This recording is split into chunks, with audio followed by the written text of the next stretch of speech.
ان کے head office کی طرف سے. انہوں نے معذرت کی مجھ سے. معذرت کرنے کے بعد کہ جی واقعتاً یہ جو ہے یہ جو ہے وہ کمیونیکیٹ بھی ہوا ہے اور یہ ان پروفیشنل بھی ہے اور اس میں جو ہے وہ مس کمٹمنٹ جو ہے وہ بھی سامنے آ رہی ہے. تو ہم آپ سے معذرت چاہتے ہیں.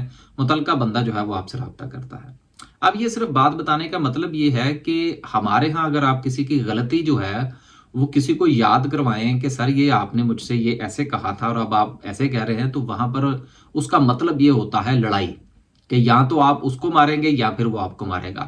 بات سننے والی تو ہے ہی نہیں. یا پھر یہ ہوگا کہ وہ آپ کی گاڑی کے اندر کوئی ایسا پنگا کر دے گا کہ اس وقت تو گاڑی ٹھیک ہوگی، لیکن جس وقت آپ وہ گاڑی لے کے نکلیں گے تو پھر آپ اس کو ساری عمر ہی یاد کرتے رہیں گے کہ یہ صورتحال کیا جو ہے وہ میرے ساتھ ہوئی ہے. یہ بھی ایک واقعہ ہے میرے پاس کہ لیکن وہ پھر کسی دن سنائیں گے. خیر وہ جو تھا جی ان کا مجھے فون آ گیا.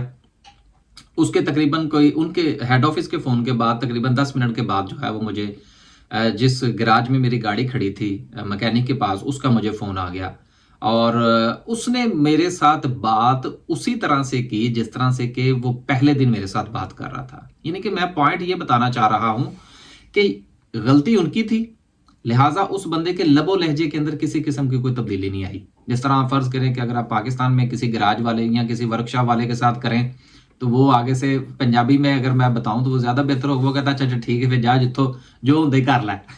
تو آپ اس کا منہ دیکھ رہے ہوتے ہیں کہ یار میں نے اس کو جو بھی گاڑی کے اوپر 50,000 لاکھ یا جو بھی لگانا تھا وہ میں لگا چکا ہوں، اور اب میں گاڑی کہاں لے کے جاؤں. تو یہ صرف ایک گاڑی کی مثال دے رہا ہوں. ہمارے ہاں تو بیڑا ہی غرق ہوا پڑا ہے نا، ہر محکمے کا، ہر ادارے کا، چاہے وہ پرائیویٹ سیکٹر ہو یا گورنمنٹ ہو. ہمارے انڈیویجول روزمرہ زندگی کے معاملات آپ اٹھا کے دیکھ لیجئے، کوئی بندہ اپنی غلطی ماننے کو تیار نہیں ہے. خیر اس کا مجھے فون آیا، وہ کہتا ہے جی کہ معذرت ایسا ہی ہوا ہے. اچھا پھر اس نے مجھے کہا جی کہ آپ کے ساتھ جو آپ نے جو گاڑی کی جو ریپیئرنگ ہم سے کروائی تھی یا جس چیز کو ہم نے آئیڈینٹیفائی کر رکھا تھا اس کے پیسے تو آپ نے دے دیے ہیں، لیکن اس میں ایک اور فالٹ نکلا ہے. وہ اس نے بتایا جو بھی تھا وہ جی ہم آپ کو فری میں ٹھیک کر کے دیں گے اور اس کے ہم آپ سے پیسے چارج نہیں کریں گے. اور پھر دوسرا اس نے مجھ سے یہ کہا کہ ہمارے پاس سپیئر گاڑی کھڑی ہے، آپ نے اگر کہیں جانا ہے 2 دن 4 دن جو مزید ہمارے پاس لگیں گے ہم وہ گاڑی جو ہے وہ اس کی ریپلیسمنٹ آپ کو دیتے ہیں تاکہ آپ کی روزمرہ زندگی کے جو معاملات متاثر ہوئے ہماری وجہ سے اب وہ آج کے بعد آگے نہ ہوں، اور جو گاڑی کا جو ایکسٹرا فالٹ نکلا ہے وہ ہم فری میں ٹھیک کر کے دیں گے.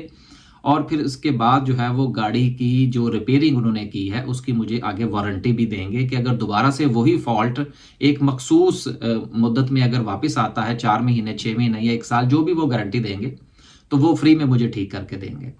تو یہ ساری ایک چھوٹی سی کہانی جو ہے یہ آپ کے ساتھ شیئر کرنے کا مطلب یہ ہے کہ کمٹمنٹ جو ہے نا یہ بڑی اہم چیز ہے، اور وعدہ خلافی جو ہے یہ تو سرکار صلی اللہ علیہ وآلہ وسلم کو بھی انتہائی ناپسند تھی اور اس سے بہت جو ہے وہ سختی سے منع فرمایا گیا ہے. تو گزارش یہ ہے کہ اگر ہمارے ہاں بھی وعدہ خلافی کی کوئی سزا مقرر ہو یا آپ اس کی اگر کوئی کمپلین کر سکیں اور وہ کمپلین جو ہے وہ فروٹفل ہو تو شاید ہو سکتا ہے کہ آنے والے وقت میں ہم جو ہے ہم بھی کوئی ترقی اور خوشحالی کی شکل دیکھ پائیں اپنی زندگی کے اندر. چلیں ہم نہ دیکھ پائیں، ہو سکتا ہے ہماری آنے والی نسلیں ہی کوئی خوشحالی کو دیکھ پائیں. خوشحالی جو ہے وہ صرف پیسوں کا نام نہیں ہے. مسئلہ یہ ہے کہ ہم کہتے ہیں جی پیسے، آپ پیسے لے لیں جی پاکستان میں، چلیں جی پیسے آپ کے پاس موجود ہیں، خوشحالی تو ٹھیک ہے جی پیسے آپ کے پاس جیب میں، آپ مجھے گاڑی ٹھیک کروا کے دکھائیں آپ مجھے اس گراج والے سے نپٹ کے دکھائیں، یا آپ نے کسی سے کپڑا خریدا ہے یا کوئی اور کام کیا ہے تو آپ اس سے ساتھ مجھے نپٹ کے دکھائیں، پتہ لگ جائے گا. تو وہ ایک مثال دی جاتی ہے، دانتوں کو پسینہ آ جاتا ہے جی، لیکن کوئی آپ کی بات سننے کو تیار نہیں ہوتا. تو گزارش یہ ہے، صرف یہ ایک چھوٹی سی ویڈیو جو کہ شاید کوئی اتنی زیادہ اہمیت بھی نہیں رکھتی، لیکن میں آپ کے ساتھ شیئر کرنا چاہتا تھا کہ دنیا میں وعدوں کی اور کمٹمنٹس کی اہمیت کتنی زیادہ ہے، جو ٹائم کی پابندی ہے اس کی اہمیت کتنی زیادہ ہے. وہ اگر کسی کا وقت ضائع کرتے ہیں کہ کسی کے وقت کے ضیاع میں ان کا کردار ہے اور ان کی وجہ سے کسی کا وقت ضائع ہوا ہے تو وہ اس کو پے کرتے ہیں، وہ اس کی قیمت جو ہے وہ ادا کرتے ہیں، اور یہ وہ ان کی سزا ہوتی ہے جو کہ مستقبل میں ان کو ایسا کرنے سے روکتی ہے. تو امید کی جا سکتی ہے کہ انشاءاللہ ہمارے ہاں بھی کبھی یہ سورج جو ہے وہ طلوع ہوگا اور ہم بھی بذات خود بھی کسی کی جو ہے وہ وقت ضائع کرنے سے بچیں گے اور کوشش یہ کریں گے کہ اگلا جو ہے وہ بھی ہمارا وقت ضائع نہ کرے. اب تک کے لیے صرف اتنا ہی. ایک نئے ویلاگ کے ساتھ حاضر ہونے کی کوشش کریں گے. اللہ حافظ.